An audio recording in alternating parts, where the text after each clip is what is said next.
আসসালামু আলাইকুম, সবাইকে লাকি ব্লগস অ্যান্ড কুকিং চ্যানেলে স্বাগতম।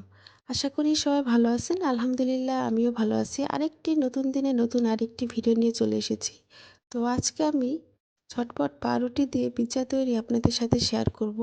তো এখানে আমি 6 পিস পাউরুটি নিয়েছি। পাউরুটিগুলোকে এখন ছোট ছোট করে টুকরা করে নিব।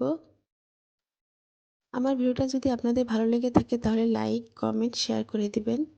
তো এভাবে আমি টুকরা করে নিয়েছি। এখন দুটি ডিম ফেটে রেখেছিলাম, ডিমটা এখন পাউরুটির মধ্যে দিয়ে দিলাম।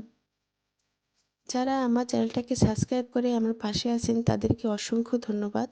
যারা এখনও সাবস্ক্রাইব করেন নাই তারা আমার ভিডিও দেখতে থাকুন, দেখতে দেখতে ভালো লেগে যাবে।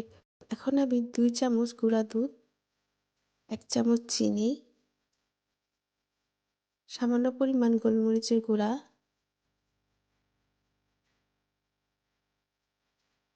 1 কাপ পরিমাণ দুধ দিয়ে ভালো করে মিক্সড করে 20 মিনিটের জন্য রেস্টে রেখে দেব। এখন আমি পুর তৈরি করে নেব।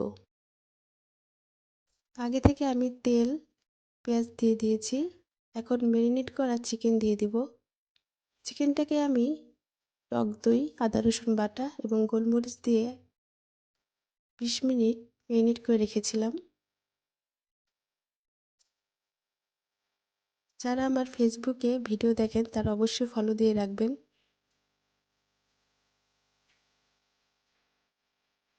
চিকেনটা হয়ে গেছে, এখন আমি টমেটো সস দিয়ে নামিয়ে ফেলবো।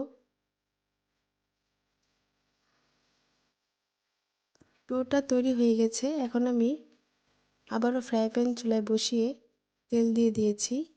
এখন পাউরুটি দিয়ে দিলাম। এখন আমি গোলাকৃতি করে দিচ্ছি।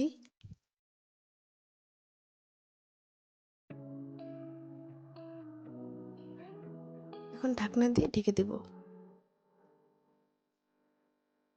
এখন উল্টিয়ে দিয়েছি। এখন টমেটো সস দিয়ে দিব।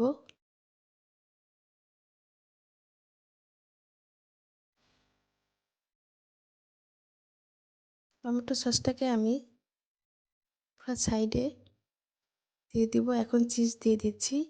আমার তৈরি মোজারেলা চিজ। যারা এখনও দেখেন নাই আমার ভিডিওর লিঙ্কে দেওয়া আছে, দেখে নেবেন। এখন চিকেন, টমেটো এবং পেঁয়াজ দিয়ে দিলাম। ঢাকনা দিয়ে ঢেকে দিব।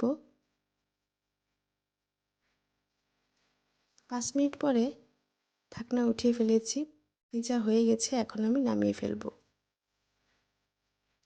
তো তৈরি হয়ে গেল ঝটপট পাউরুটি দিয়ে পিৎজা। পিৎজা খেতে খুবই মজা। এভাবে আপনারা বাসায় তৈরি করে খেয়ে দেখবেন। নতুন নতুন ভিডিও দেখতে আমার চ্যানেলের সাথে থাকবেন। সবাই ভালো থাকবেন। আল্লাহ হাফেজ।